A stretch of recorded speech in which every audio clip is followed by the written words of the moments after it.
empezamos con el espíritu arriba, con música, que siempre es tan lindo.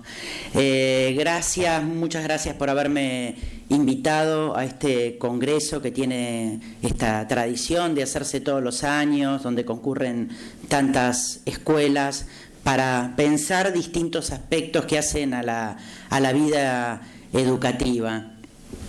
A mí me toca hablar hoy sobre el tema de la autoridad. Y ustedes saben que la autoridad, que implica una relación de poder en relación a otro, que implica un poder, pero que no es un poder de dominio sobre el otro, sino que es un poder hacer con y sobre el otro en el sentido de conducción hacia el otro. Y la autoridad no fue siempre igual a lo largo de la historia. La autoridad es histórica y fundamentalmente la autoridad es una construcción en el siglo XXI.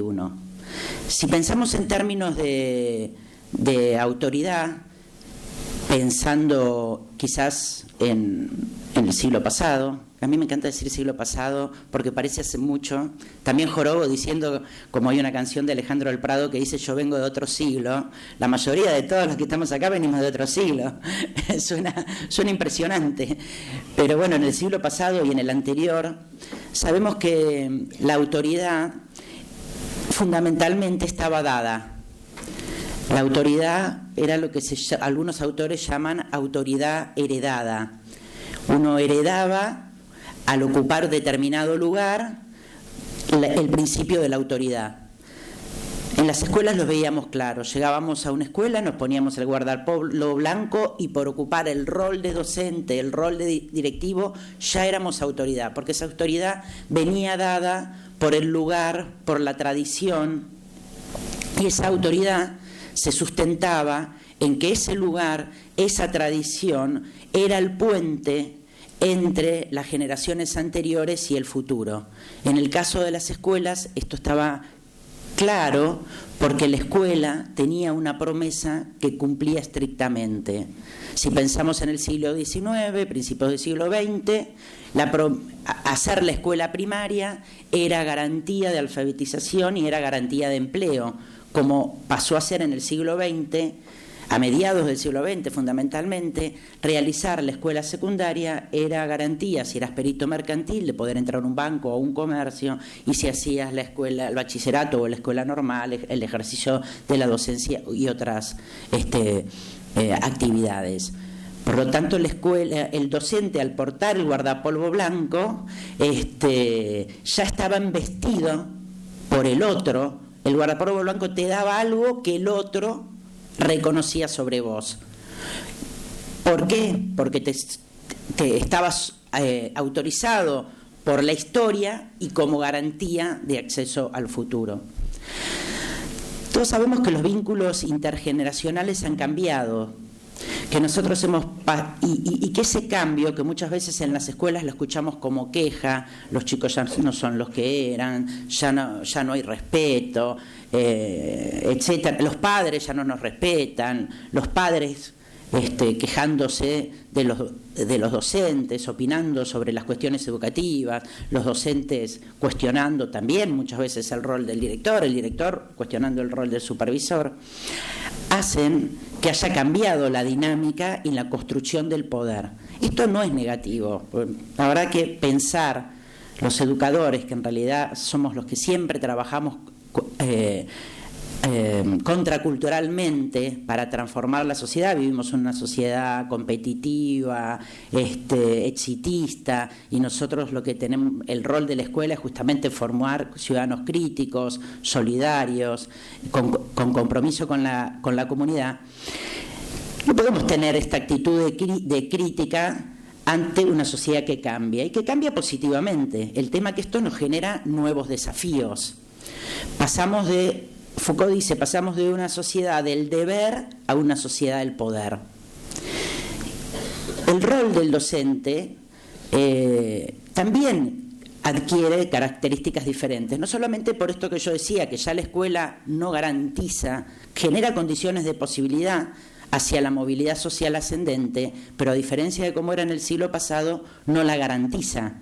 Entonces la promesa de la educación hoy no nos transmite como autoridades educativas, como autoridades pedagógicas, no nos transmite el reconocimiento por parte del otro de esa autoridad, porque no hay una promesa con certeza que nosotros podamos cumplir. La institución educativa no tiene atada, como era en el siglo pasado, esa promesa.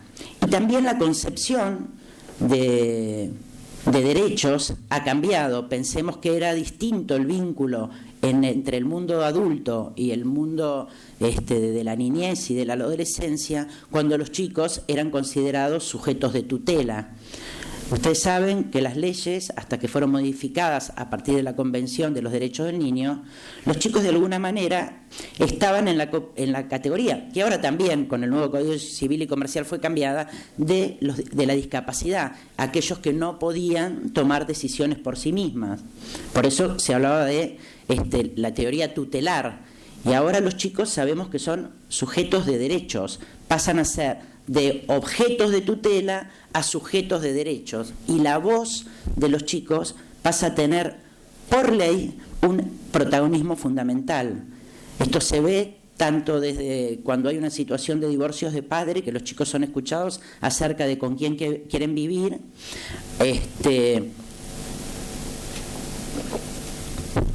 hasta las situaciones escolares, donde claramente, por ejemplo, después yo lo voy a desarrollar más, la ley de convivencia escolar, que rige para todas las escuelas del país, dice, por ejemplo, que ningún chico puede ser sancionado sin antes ser escuchado. Este derecho, muchos y muchas los viven como una pérdida de poder, pero en realidad no tiene que ver con una pérdida de poder, sino en una distribución distinta del poder. Porque la autoridad, que como decía antes, dejó de estar dada para pasar a ser construida, debe construirse junto con el otro. Y para construirse junto con el otro, la voz del otro tiene que tener lugar, porque si su voz no circula, ese reconocimiento no se produce. La autoridad ordena, y a la vez la autoridad genera, en el siglo XXI, deja un agujero, que es cuando la autoridad deja de ser absoluta para que aparezca la palabra del otro. Un ejemplo que a mí me gusta, que es lindo, es San Francisco de Asís decía que en la huerta de la parroquia había que dejar un pedacito de tierra sin cultivar, para que crezca la hierba salvaje y produzca algo nuevo. La autoridad del siglo XXI es una autoridad que tiene que dejar espacio para que el otro deje de ser objeto y se constituya en sujeto. Ahora bien, esto no significa que la autoridad pierda su característica esencial, que es la asimetría. En las escuelas los vínculos son asimétricos. Y esto es un tema que hace conflicto en la escuela, porque también en el siglo XXI vemos una tendencia a una lucha hacia homogenizar. Todos somos iguales, escuchamos, tengo derechos, somos todos iguales. Y en esa búsqueda de homogenizar, nosotros tenemos que claramente mantener una diferencia. Por supuesto que todos tenemos derechos y todos somos iguales en derechos, todos somos iguales ante la ley, los chicos y los docentes, pero no somos iguales en responsabilidades. La asimetría debe mantenerse en las escuelas, si no, no hay autoridad. Tenemos que sostener los roles jerárquicos en las escuelas, darle la voz a los chicos y a los adolescentes no convierte ni al nivel inicial, ni al nivel primario, ni al nivel secundario en cogobierno. La responsabilidad sobre la toma de decisiones en las escuelas lo tienen los docentes y los directivos. De esto es fundamental que no nos tenemos que correr, porque cuando no hay autoridad, los chicos se desordenan, los chicos se angustian y no estamos cumpliendo con nuestro rol docente. Entonces, la pregunta que nos tenemos que hacer es, bueno, ¿cómo construimos autoridad en una escuela inclusiva, en una escuela que otorga la palabra al otro? Y para eso es que pensamos y trabajamos mucho en el Congreso la Ley de Convivencia Escolar, que es una ley que salió con el voto de todos los bloques legislativos y que tuvo una media sanción en diputados, después pasó a senadores, y en senadores, a pedido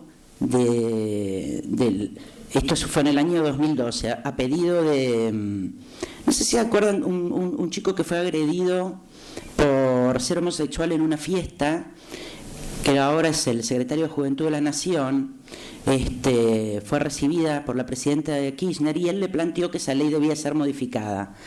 Entonces, cuando llega al Senado, conversa conmigo, discutimos esas modificaciones y vuelve a diputados y se modifica. ¿Para qué les cuento esta anécdota que es interna del Congreso? Para que vean que fue una ley producto de mucho consenso, porque justamente una de las bases para sostener la autoridad en la escuela es que esa autoridad y esa convivencia, ya no esa disciplina, se sustenten en el consenso y en los acuerdos. ¿Qué dice la Ley de Convivencia Escolar? Uno, que en todas las escuelas deben existir órganos o instancias de participación. Órganos o instancias de participación donde circule la palabra, donde todos los actores de la comunidad tengan la posibilidad de decir, tengan la posibilidad de contar lo que les pasa. ¿Por qué órganos o instancias? Ustedes saben la diferencia. Una instancia es informal. Un órgano tiene un reglamento, tiene autoridades, tiene un modo de funcionamiento. Y como debemos adecuar a la edad de los chicos, hablamos de órganos e instancias. Por ejemplo, pensamos en el nivel inicial. En el nivel inicial, obviamente, no vamos a hacer un consejo de convivencia. En el nivel inicial podemos construir el rinconcito para contar lo que nos pasa. Y en ese rinconcito, para contar lo que nos pasa, el docente, al escuchar a los chicos, de la misma forma que en la escuela primaria, por ejemplo, en los consejos de aula, o en la secundaria, en el consejo de convivencia, en el centro de estudiantes, en la cooperadora, el docente hace este hiato, este espacio que decía San Francisco de Asís para que crezca la hierba silvestre y se produzca algo nuevo, genera ese espacio de escucha hacia el otro. Y esto tiene que ver con la participación. Es fundamental la participación, y que es lo que nos cuesta muchísimo en las escuelas, la participación de la comunidad educativa. Siempre nos quejamos, los padres no vienen, no participan. Y la participación se aprende. Entonces pensemos que el rinconcito para contar lo que nos pasa, ya desde el nivel inicial, genera que los chicos justamente puedan decir acerca de su transcurrir en la escuela. Y aprenden en ese decir a escuchar, primero expresarse. Es una instancia para expresarse en público, para expresarse frente a los otros.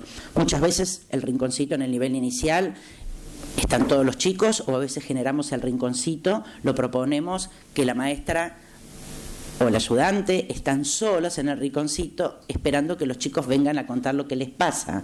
Habilitar la palabra de los chicos. ¿Y esto qué genera? En el caso de que sea grupal, que el chico vaya aprendiendo a analizar lo que le pasa, vaya aprendiendo a hablar frente a los otros, a escuchar a los otros, y muchas veces también estos rinconcitos para contar lo que nos pasa son los que habilitan a los chicos a contar situaciones de abuso y violencia en las escuelas.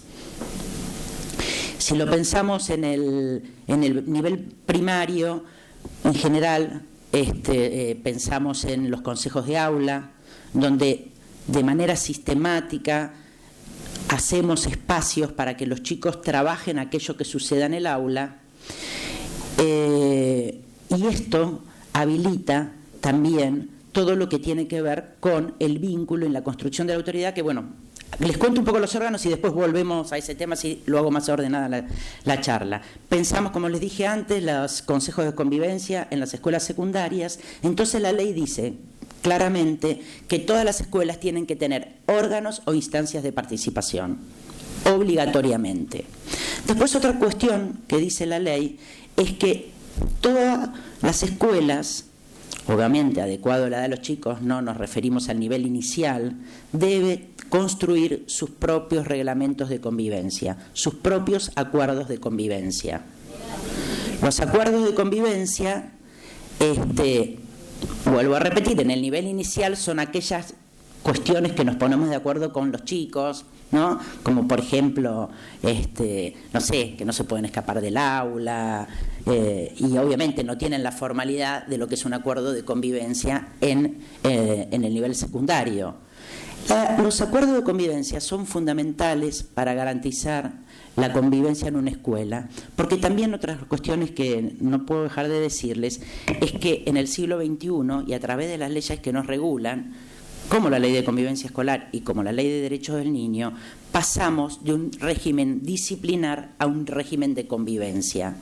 Ya no es una disciplina que ordena al otro lo que tiene que hacer, sino que son vínculos convivenciales donde, como decía antes, entre todos construimos la autoridad educativa y entre todos sostenemos los roles.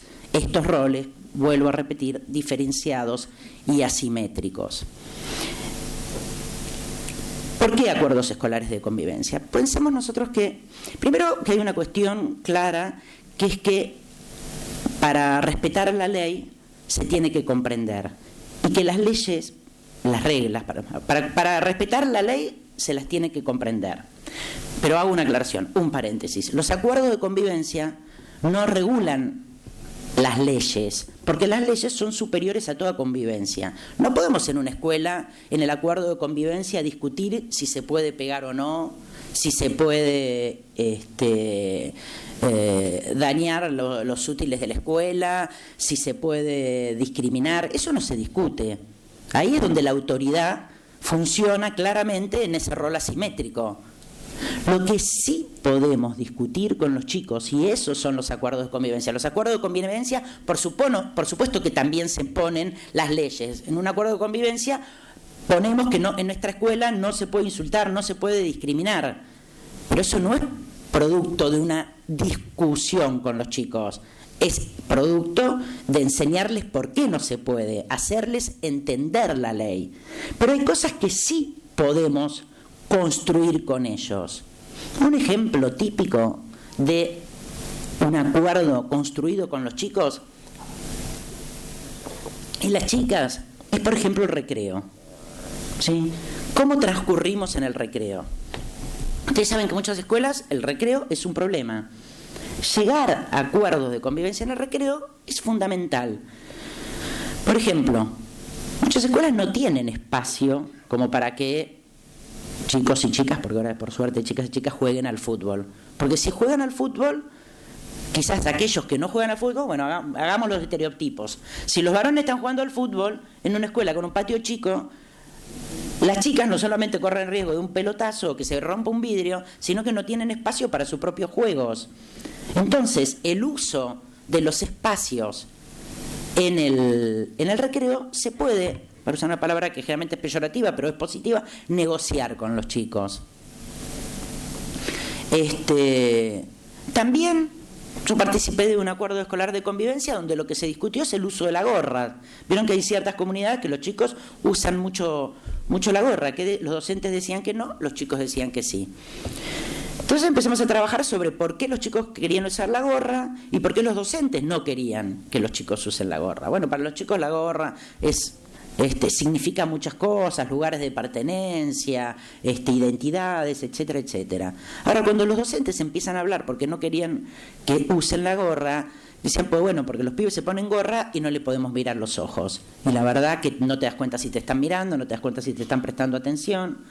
Y bueno, se llegó al acuerdo de convivencia en esa escuela, que la gorra se usaba pero con la visera hacia atrás.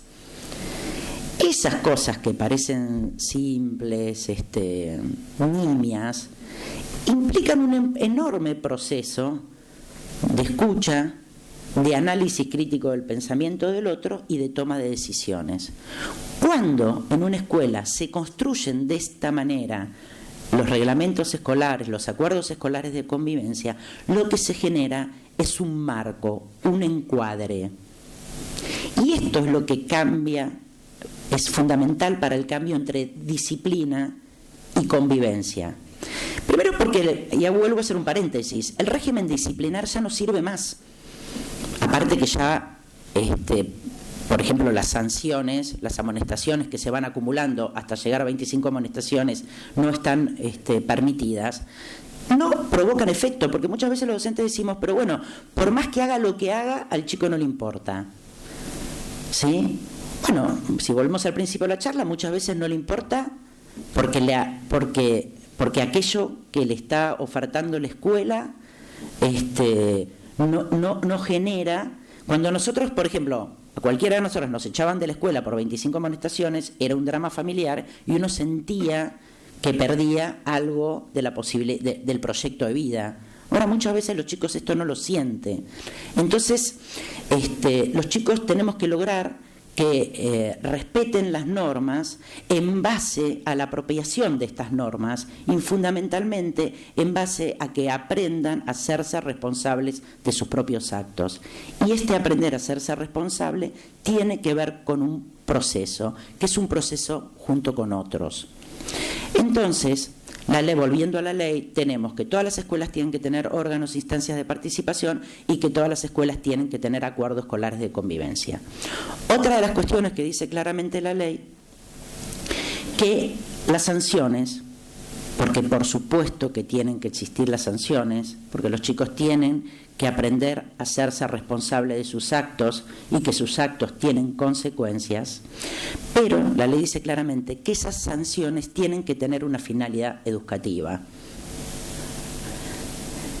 Tener finalidad educativa es lo que yo decía antes, es que el chico luego de ese proceso aprenda a hacerse responsable de sus actos y que esos actos no los vuelvan a repetir. Porque si nosotros pensamos en el sistema disciplinar donde el chico ante una conducta era sancionado, lo que llevaba es que en el mejor de los casos el chico se preocupaba para que no lo descubran, no volver a hacerlo. Y nosotros lo que tenemos que tratar de lograr es que los chicos no lo vuelvan a hacer porque entiendan por qué no lo pueden hacer.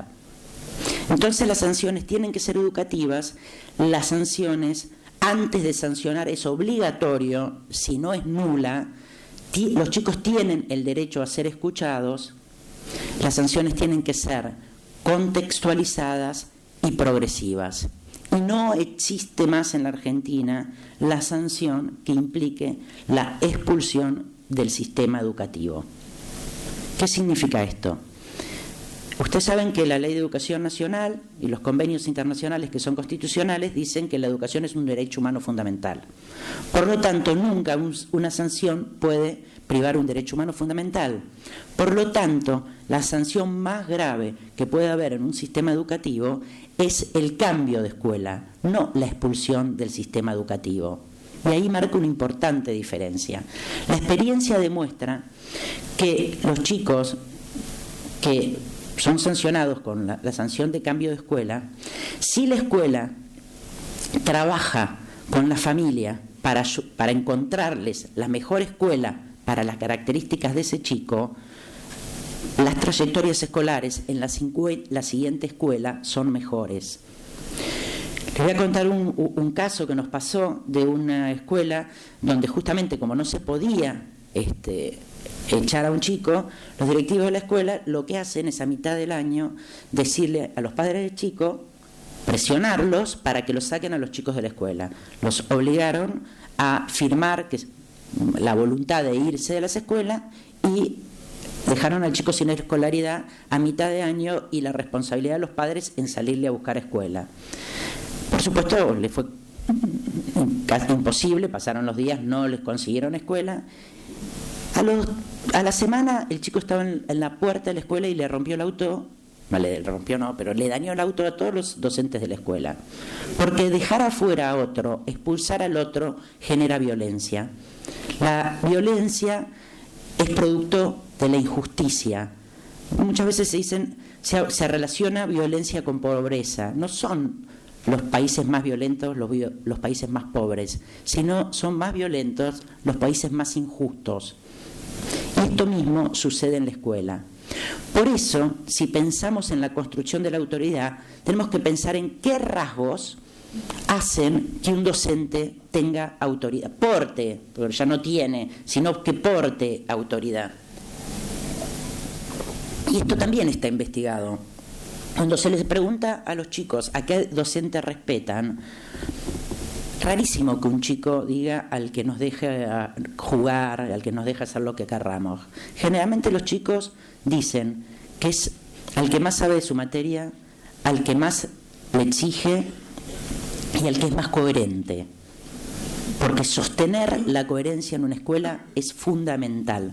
La arbitrariedad genera violencia, genera desconcierto. Ustedes imagínense, y también relacionado con los acuerdos escolares de convivencia, lo que era el régimen de amonestaciones. Cuando nosotros éramos chicos, uno podía tirar una tiza al pizarrón y una docente te lo dejaba pasar. Otra se enojaba y otra te ponía 15 amonestaciones. La arbitrariedad no educa.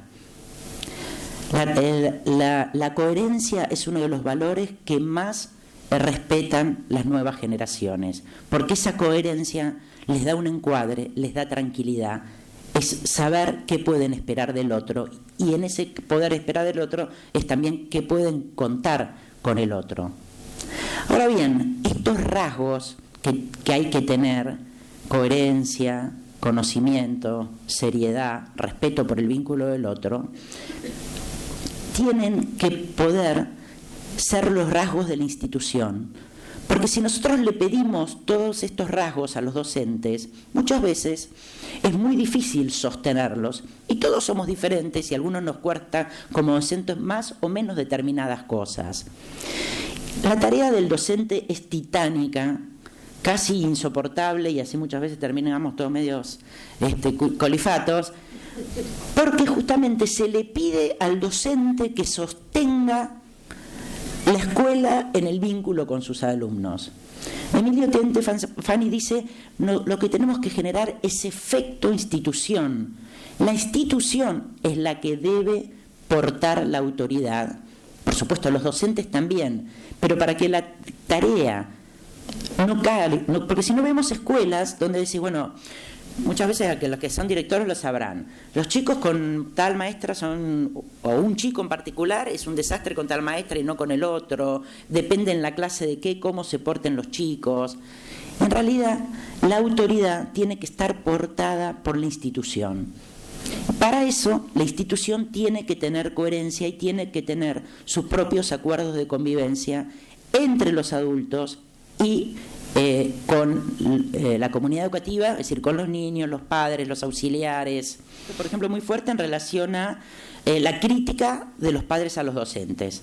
Entonces había padres que defendían a una docente y otros la acusaban de que dejaba pasar a todos. Otra docente la criticaban porque era muy estricta. Los modos de evaluar, los criterios de evaluación tienen que ser acordados en las escuelas. Y si los criterios están acordados, cuando viene una madre a quejarse por cómo evalúa una docente, ya el problema no es un problema de la docente, es un tema de la institución. Y si hay un acuerdo previo entre docentes y con la comunidad educativa, uno puede decir, esto es lo que ya tenemos acordado, y no empezar a discutir caso por caso, que es lo que nos agota en las escuelas. ¿Sí? Si en una escuela, desde el primer día, se dice que en el recreo no se puede correr, y se explica y se trabaja por qué no se puede correr, es mucho más fácil ponerle límite a un chico que corre que si esto no está acordado de antes. De la misma forma que la metodología de resolver conflictos tiene que estar acordada desde antes, porque si no, ¿qué pasa? Hay un problema en la escuela, acordamos el modo en que vamos a trabajar ese conflicto. Obviamente, el que de entrada se quiere defender, lo primero que va a cuestionar es el modo en que estás resolviendo el conflicto. Y después recién llegamos al conflicto en sí. te critican la metodología, ¿se entiende? Si en la escuela ya está acordada la metodología para resolver conflictos, si la escuela ya está acordado a través de un acuerdo de convivencia, aquello que se puede hacer, aquello que no se puede hacer, si en la escuela ya está acordado qué hacemos con los celulares, qué no hacemos con los celulares, no es que no va a haber conflictos, porque los conflictos son inherentes a la cultura, pero el respaldo y la herramienta para resolver ese conflicto es mucho más fácil y mucho más fluida. Porque también acá tenemos que hacer una enorme diferencia entre violencia y malestar. Siempre, los que leyeron a Freud saben que en su texto Malestar en la cultura, Freud dice que en toda cultura hay malestar. ¿Por qué? Porque el ser humano, pensemos el ser humano salvaje, tiene sus impulsos agresivos. Hago lo que quiero, tomo todo lo que quiero. El ingreso a la sociedad es lo que te limita, es lo que te hace dejar el hago lo que quiero para autolimitarte. Te autolimitas porque en realidad la sociedad te limita, te pide que para ingresar a la cultura dejes algunas cosas de lado. ¿Sí? Entonces Freud dice, siempre va a haber malestar porque la cultura te limita, pero a la vez, y ahí pasamos a otro de los puntos que quiero trabajar con ustedes, la autoridad, es el tema del límite. Esta cultura que te limita, que te prohíbe hacer cosas, para que vos aceptes por formar parte de esta cultura, de esta sociedad, te tiene que dar algo a cambio, porque el ser humano solo que entra a la cultura acepta dejar sus pulsiones agresivas, en las palabras de Freud, para formar parte del conjunto, por el amor que te ofrece al otro. Y esto está íntimamente relacionado con lo que llamamos en las escuelas límites, y después les voy a hacer una diferencia entre límite y sanción. El límite, claramente, es una marca que hace límite, ¿sí? Que implica un no a algo. Ahora, para que ese límite tenga efecto, tenga significación, tiene que en ese no tan firme que lo sostiene, habilitar un sí. Por ejemplo, el timbre del recreo es un límite. Sí, es un límite del juego, es un límite a la charla, etcétera, etcétera. Pero no hace límite si en la clase, cuando los chicos entran, el maestro no da clase. Ese no hace límite si no le ofrece otra cosa. Para que un límite sea educativo, para que un límite funcione como tal, tiene que proponer otra cosa.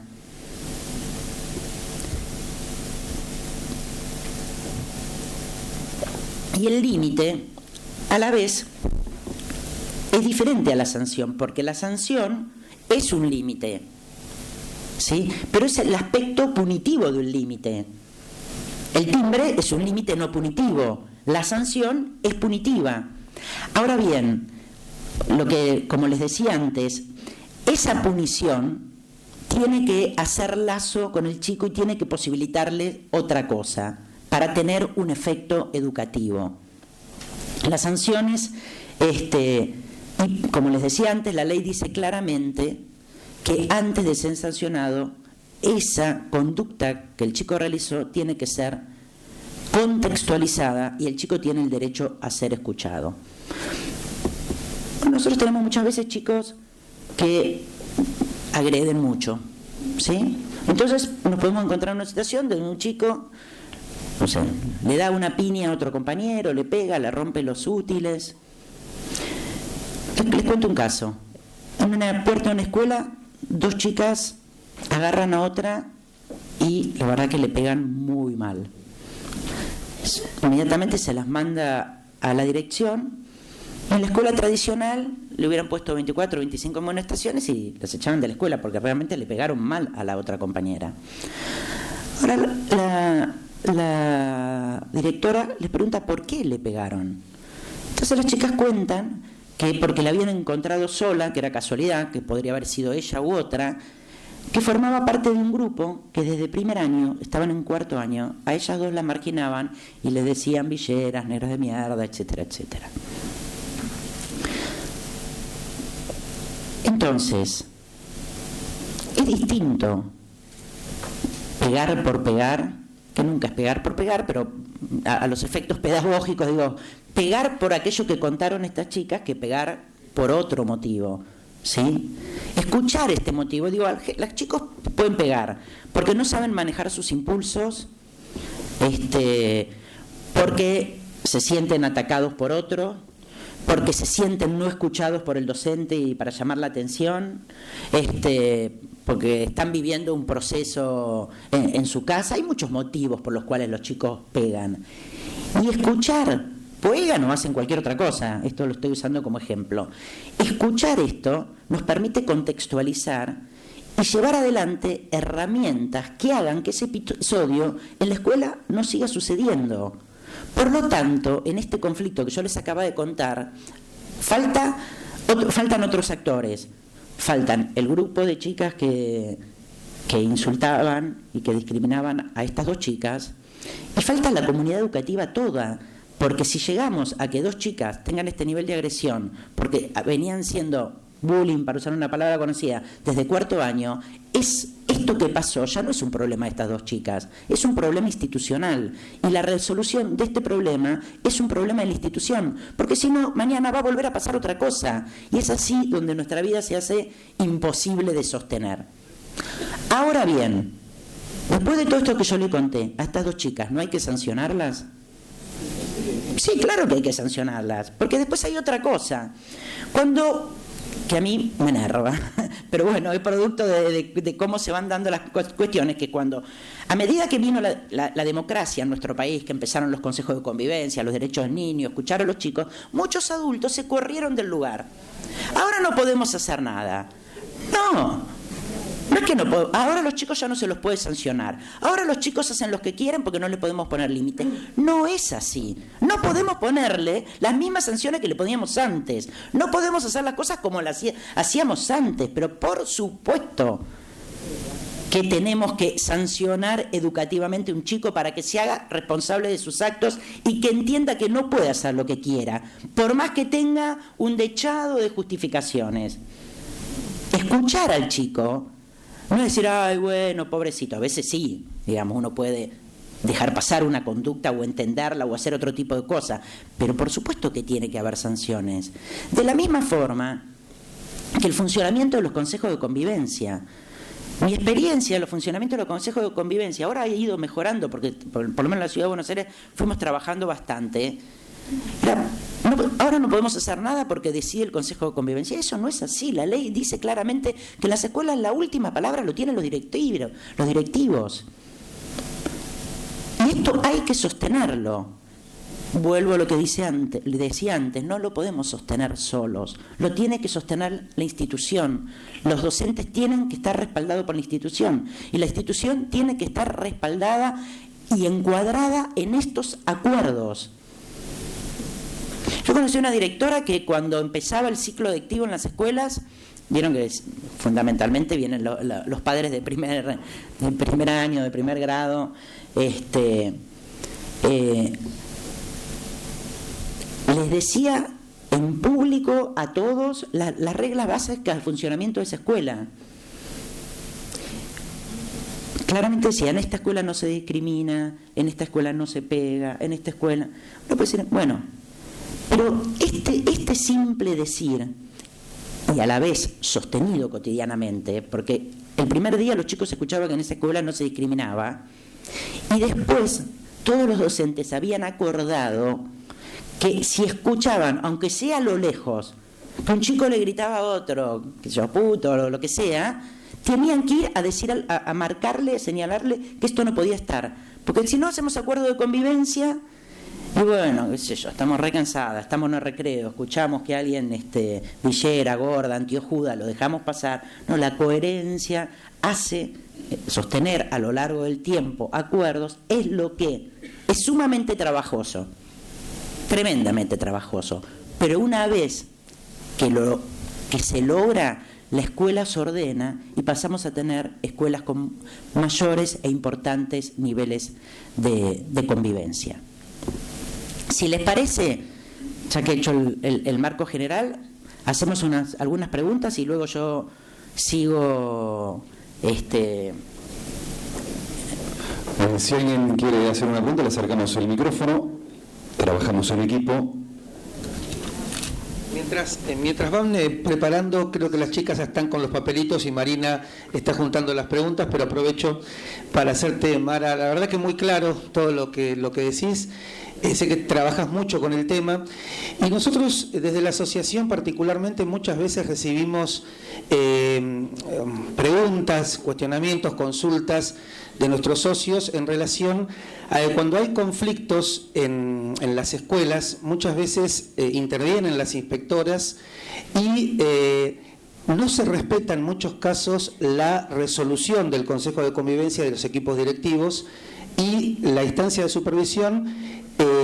Al no respetar eso, después se eleva al nivel central y se distorsiona ahí esa cuestión de, bueno, trabajamos en la comunidad, hicimos esto, pero sin embargo se termina elevando todo sin respetar esa autonomía de la escuela.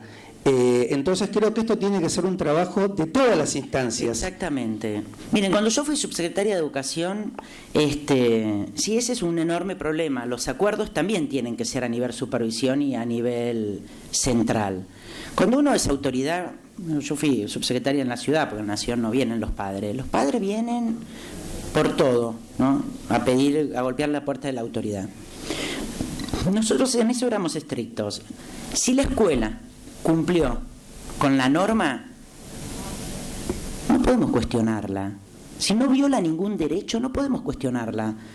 Por más que a mí podría parecerme, qué sé yo, que no era la mejor decisión, pero la coherencia es un valor fundamental. Los chicos necesitan coherencia, necesitan encuadre. Los chicos, cuando no hay encuadre, se angustian, y la angustia también genera violencia. Es preferible quedarnos con ese saborcito de que la verdad que podrían haberlo resuelto de otra manera, que desautorizar. Porque vos desautorizás una vez y lo dejás, no es solamente que jodiste al docente, perdón la palabra, sino que dejaste solo al chico, porque lo dejaste sin un docente autorizado. ¿Se entiende? En cambio, escuelas que resolvían todo bárbaro, es decir, hacían lo que a mí me parecía que estaba a hacer, pero se saltearon el derecho del chico a ser escuchado. Y yo lamentablemente le tenía que decir que teníamos que volver para atrás porque escuchar al chico es un derecho.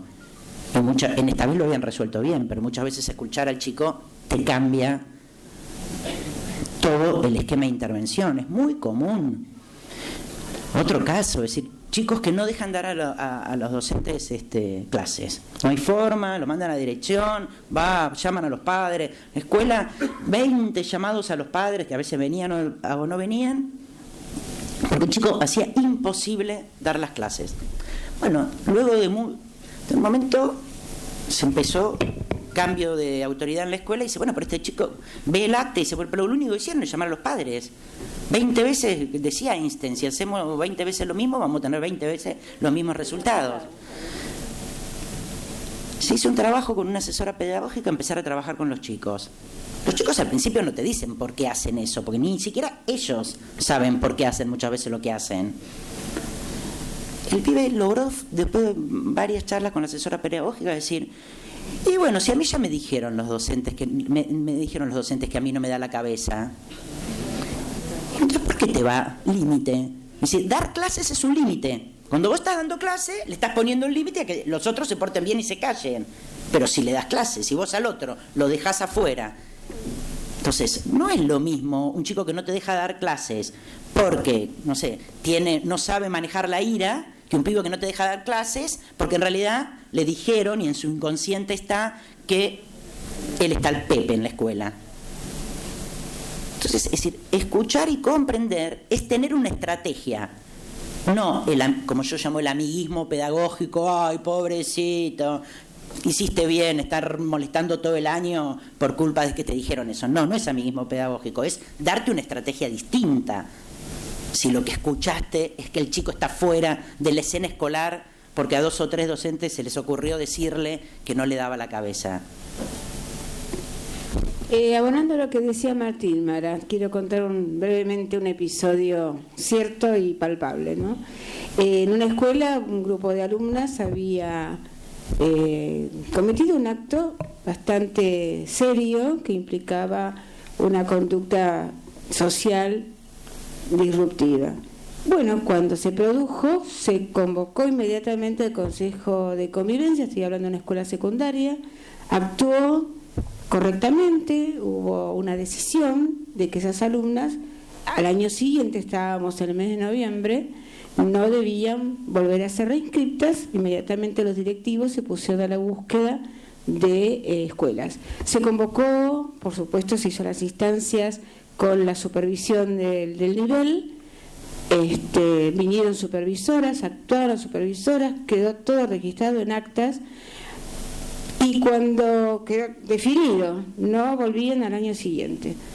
Papás firmaron, algunos disconformes, algunos diciendo malas palabras, pero se cerró la situación.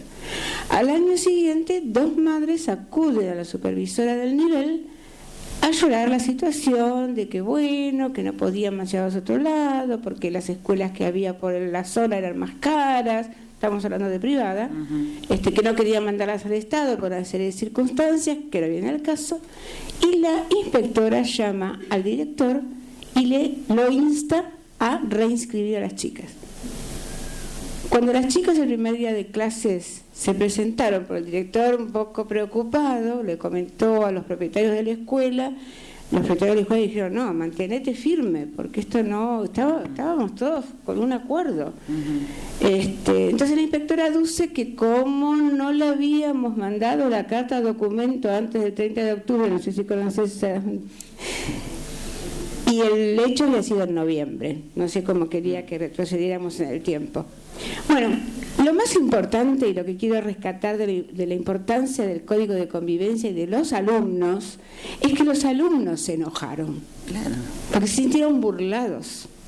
Por supuesto que los propietarios de la escuela tomaron teléfono y dijeron al inspector, inspectora, por favor, den marcha atrás porque esto es un error, si no vamos a volver a citar al código, a la gente del Código de Convivencia y elevar una nota, claro, a la jefatura o a quien corresponda, porque bueno, quedó bien, pero quería decirlo porque como vos dijiste que a veces hay instancias superiores, que a vos te tocó vivirlas, de que venían a protestar y el padre quería que la autoridad bajara a la escuela, pero a los chicos que forman ese grupo, claro, tienen que ser respetados, si no es una burla. Si no es una burla hacia las autoridades de la escuela que tomaron la decisión y es una burla hacia los chicos. Obviamente que los acuerdos de convivencia tienen que estar firmados por los padres. Entonces, digamos, en los acuerdos de convivencia, por ejemplo, se ponen claramente el tema del trato. Entonces, por ejemplo, en esta escuela no se le grita al otro. ¿Sí? En esta escuela no se usa malas palabras. Tú vos estás en una reunión con padres y un padre grita a la maestra. Si vos no tenés ese acuerdo de convivencia, entonces estás en una reunión de padres y la madre grita y el docente le dice, usted no me grite, el conflicto escala. Si ya está firmado en el acuerdo de convivencia y el padre grita, ¿se acuerda que en el artículo 3 del COSO habíamos quedado que no elevábamos el tono de voz? Y volviendo a estos temas, a mí me gusta mucho contar una cuestión de cómo hay que trabajar el tema de las sanciones para que los chicos, porque ¿cuál es la función de la sanción educativa? Que el chico aprenda a responsabilizarse. Responsabilizarse viene de responder. Entonces, analizar sus respuestas y cambiar sus respuestas en función de las consecuencias de sus actos. Y yo me gusta hacerlo imaginario porque creo que es un caso ideal. ¿Se acuerdan? Que fue para mí, si hay alguien de ahí, discúlpenme, pero fue muy mal manejado, cuando unos chicos en la vuelta que hacían a fin de año en el Nacional Buenos Aires, que un grupito, sí, la vuelta olímpica, se escaparon y dañaron la iglesia San Ignacio. Bueno, se decide que esos chicos la sanción, no egresen del Nacional Buenos Aires. Una sanción, la verdad, muy importante, porque la gente que va al Buenos Aires quiere tener el título de Buenos Aires. Y esos chicos iban a egresar con el título de otra escuela porque se les prohíbe. La sanción era cambio de escuela un día antes que termine la escuela. La verdad que esa sanción, no discuto la sanción, que puede ser correcta. Ahora, el proceso de la sanción es lo que yo les decía que tendría que haber sido de otra manera. Porque yo entiendo que está bien que una sanción de alguna manera duela, porque es lo que te genera, pero una sanción educativa hubiera implicado, ¿sí?, generar en la comunidad un trabajo con los chicos y la asociación de feligreses de esa iglesia. Porque el tema no es porque si no, estos chicos que aprenden a que, bueno, la próxima vez que incendien algo, que no me descubran, lo que decía antes con las amonestaciones. Ponerse en el lugar del otro es escuchar a la señora que todos los días va a rezar, no sé, por el fallecimiento de un hijo, por el fallecimiento de un padre, o por su vínculo con Dios y el dolor que le provoca no poder seguir yendo a ese lugar. El matrimonio que tenía el sueño de casarse ahí, que justo tuvo cerrada la iglesia por 15 días. Eso, entender, la sanción sola no sirve. Lo que te hace límite es entender las consecuencias de tus actos. Yo en España participé de una mediación comunitaria, donde un grupo de adolescentes habían incendiado un campo. Entonces lo primero que se resolvió es que los padres de los chicos le paguen a los dueños del campo, que era una chacrita, no era un campo, las consecuencias del incendio. Pero fundamentalmente lo que se trabajó es que se organizaron charlas muy bien dirigidas entre los chicos y los dueños del campo. Los pibes terminaron llorando, quedaron amigos de por vida con el matrimonio del dueño del campo, porque se sentían que no les alcanzaba la vida para reparar, eran de una misma comunidad, para reparar lo que se dieron cuenta ellos del daño que habían provocado. Entonces, trabajar con los chicos la consecuencia de sus actos y no hacer silencio pedagógico. A mí siempre cuando me preguntan por el bullying, yo digo, el principal problema del bullying somos los adultos. Porque una de las características del bullying es la prolongación en el tiempo. Que hoy te insulten no es bullying. El bullying es cuando hay disparidad de poder sostenida en el tiempo. Y ese sostenimiento en el tiempo es silencio pedagógico. Entonces, el rol del adulto es fundamental y el rol de la institución es fundamental. Bueno, sí, yo quería hacer una consulta también, no una consulta, contar una pequeña experiencia y aportar un poquito también. Cuando pasa alguna situación con un grupo de alumnos y demás, lo tenemos que tomar como una oportunidad para cambiar, una oportunidad para el cambio. Y bueno, a nosotros nos pasó con un grupo de alumnos que se habían hecho unas remeras de egresados que no estaban acordes a la propuesta institucional y entonces, y habían gastado dinero, con lo que llega en estos días eso. Lo que hicimos fue que los chicos participaran de una situación solidaria. Generamos una movida solidaria grande, fuimos a visitar un pueblo de San Juan, los chicos estuvieron en San Juan llevando donaciones y hoy en día ese grupo de niños de San Juan en situaciones de carencia extrema van a venir a visitar la provincia de Buenos Aires por un trabajo que se hizo que nació de una situación de indisciplina, entre comillas, ¿no? Y generamos una situación de cambio. Entonces, cuando pasa algo con un grupo de alumnos, o nos pasa algo con un grupo de alumnos, lo bueno sería generar de esa situación un cambio positivo para algo. Hay una cosa que tiene que ver, muchas veces hay cosas que hacen los chicos que tienen que ver con la competencia entre ellos. Y entender eso también es importante y relacionarlo con justamente intervenir sobre esa competencia constante que hay en relación a valores. Yo les comentaba que hoy es tapa de La Nación el tema de las scratches en las escuelas secundarias a los chicos, por el tema de abuso.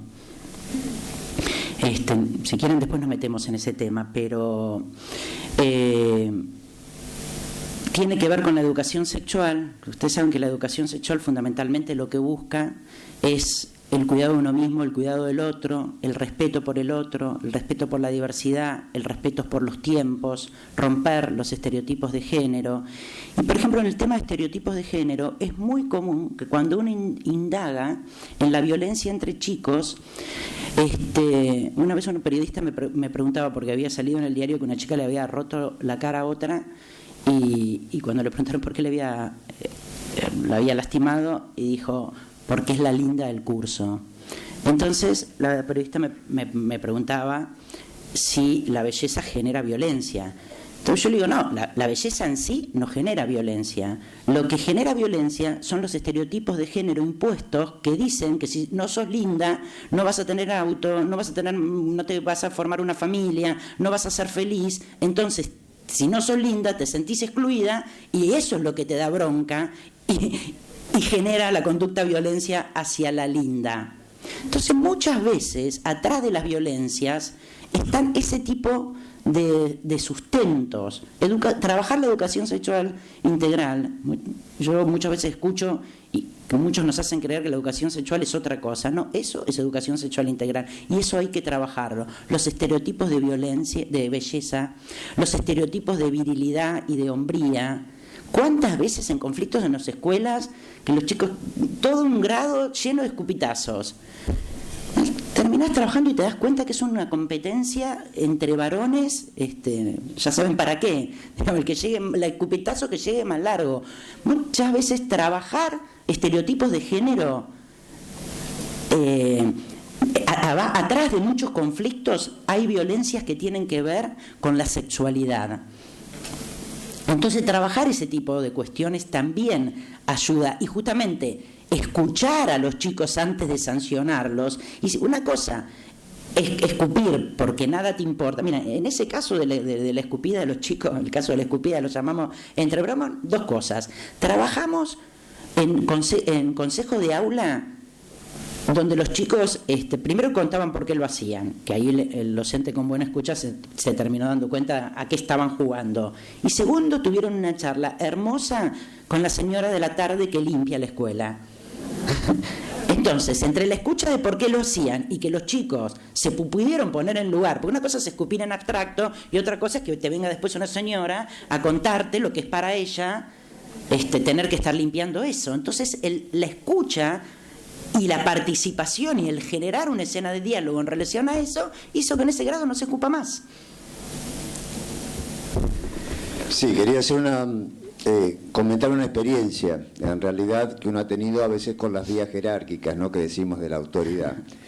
Y en la escuela me pasaba, cuando empecé como director también, que veía chicos afuera del aula.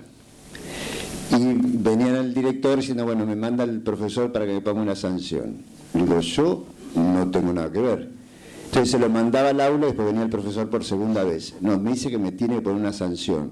Esto no de hablar de lo institucional, que a veces no estaba arreglado. Y por lo tanto digo: no, tenés que estar dentro del aula. Y entonces iba muy cordialmente al profesor: no puede estar afuera, después lo conversamos. Y esto fue una cultura que fue cambiando en la escuela cuando yo recién empezaba, o sea, de tipos de mecanismos. Y otra experiencia también que sentía es un caso que viene un papá a decirme: vengo desde el consejo de escolar para que usted me escuche y me haga un acta. Y yo: ¿pero sobre qué? O sea, también un hecho no conocido, que había tenido supuestamente un comentario del hijo, el padre automáticamente se fue, y yo me enteraba ahí que tenía que hacerle un acta porque lo decía la inspectora. Lo cual me sentí tampoco el tema de la comunicación de un supervisor. Es decir, cómo yo me tengo que abarajar este problema que no sabía por dónde empezaba. Y digo, bueno, es un poco de las costumbres esto, ¿no? También de la autoridad por ahí jerárquica y no acompañamiento. Y también terminé, o empecé como una estrategia, lo cual me resultó bastante segura, que era cuando tenía un conflicto llamar al alumno y al papá juntos, porque también hacemos eso, atendemos por separado y uno se empieza a llenar de una cosa. Y me encontraba el conflicto que había entre madre e hijo. Entonces, a partir de ahí les sugería a los docentes también, empecemos a hacer las entrevistas acompañándonos. O un preceptor, no digo, porque si no empieza a ir y vuelta, yo te dije, no fue así. Y los padres fueron entendiendo ese tipo de cosas. Digo, espere que lo vamos a llamar. Y se veía la diferencia entre lo que llegaba a casa y lo que estaba aconteciendo ahí. Le digo, eso no es lo que vos me dijiste. O sea, es una forma también de trabajar los vínculos, ¿no? Claro. Por eso quería aportarlo, porque a mí me costó un poco al principio. ¿Alguna otra consulta de los participantes?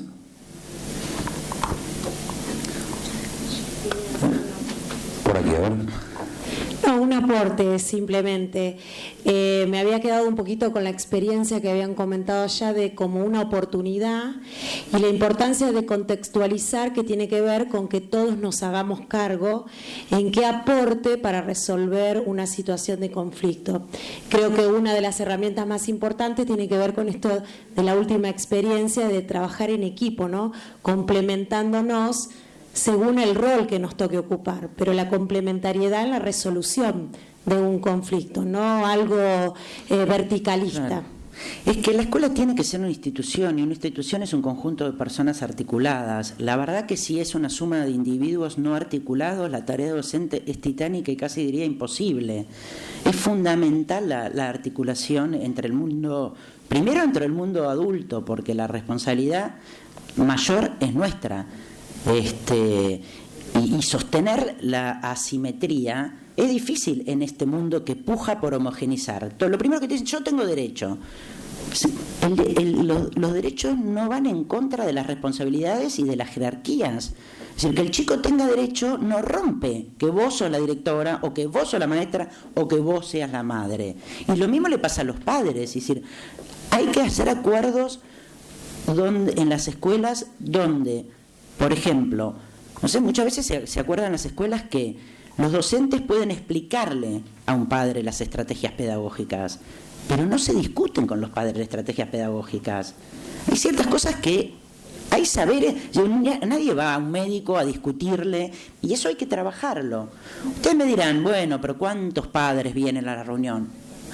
No importa, si vos haces un acuerdo, aunque sea firmado por 5 padres, ya el efecto institución es mayor que no tenerlo. Cuando llegan los chicos de primer grado o primer año, hay que dedicarse 2 o 3 días a contarles y a explicarles cuál es el acuerdo de convivencia de esa escuela y generar reglas en ese aula, para que los chicos vayan aprendiendo el proceso de construcción de normas. Los chicos entienden mucho después mejor las normas complejas cuando ellos acordaron, aunque sea un detallito de lo que sucede en su salita de 4. ¿Se acuerdan cuando nosotros nos pusimos de acuerdo que esto está? Bueno, y entonces le podés explicar una norma más compleja. Tenemos una pregunta antes del cierre. Quería comentar una práctica que nosotros tenemos en la escuela. No esperar la eclosión del conflicto, no esperar tener que aplicar todo el cúmulo de normas. Los alumnos van dando, nos parece a nosotros, van dando pequeñas muestras de algo que no está dentro de lo correcto. Empieza con una palabra fuerte, una expresión que no corresponde, y el docente o los docentes, los preceptores, es el momento en que tienen que comenzar a actuar. Corregir pequeñas cosas de a poco antes que llegue al gran problema. Son los alumnos e incluso son los padres que se van tomando atribuciones o van aplicando sus normas culturales, que por ahí eso incide en la escuela y el joven o el niño las pretende trasladar a la escuela. Nos parece que son los momentos en que hay que empezar a atajar un conflicto que seguramente puede llegar el día de mañana.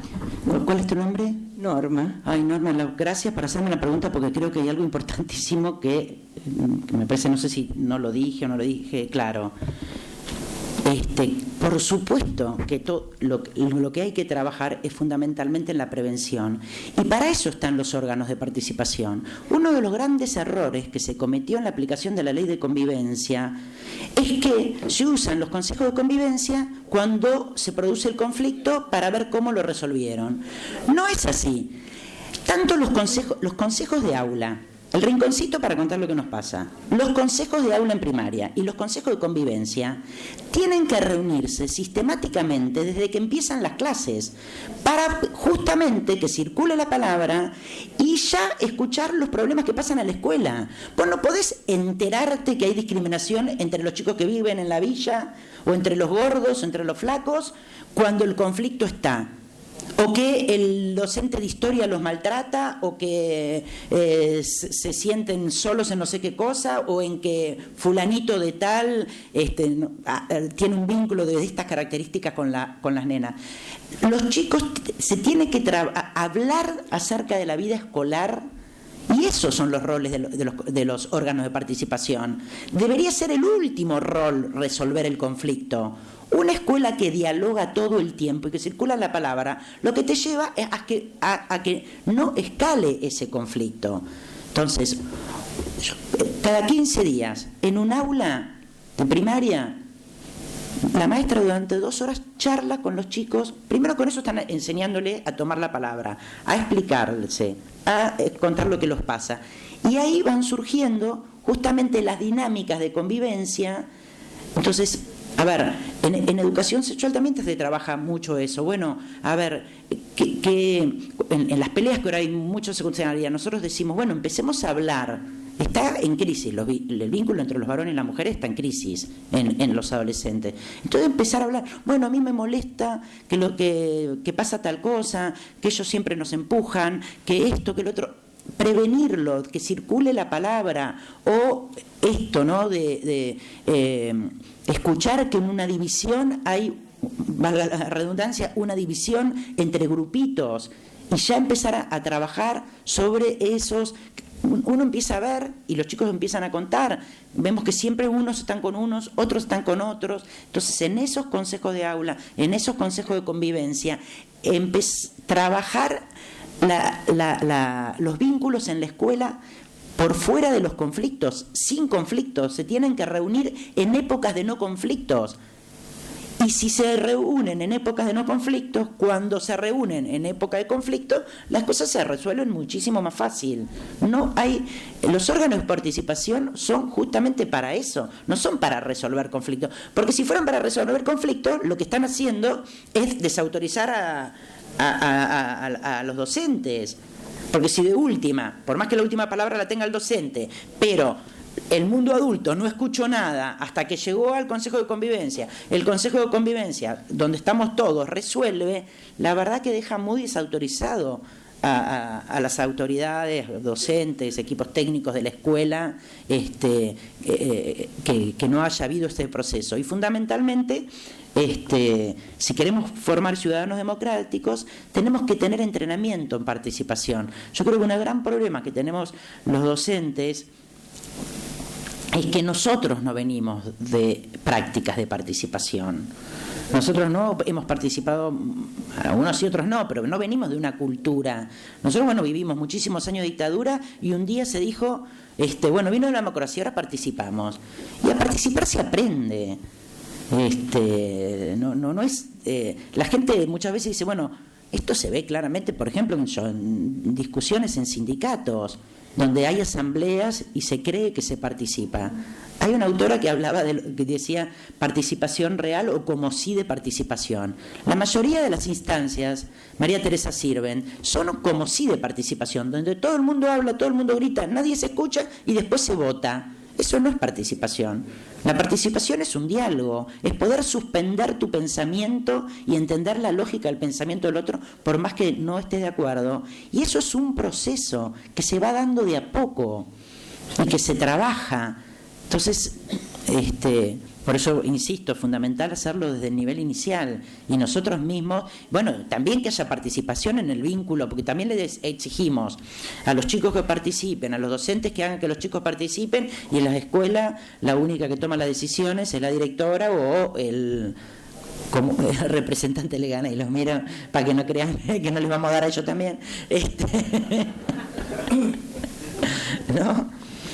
Bueno, estamos en horario, está el coffee servido. Tenemos un montón de preguntas más. Fundamentalmente. Pero le tenemos que dar un cierre. Sí, un cierre pienso dar, quédese tranquilo. No, el cierre le tiene que dar Mara. Bueno, pero el cierre de... No, en esta vida democrática, el cierre desde el público que va a dar pie al cierre de la expositora. Muy bien. Y la idea es agradecerle y felicitarla porque nos ha aclarado muchas cosas que son importantes.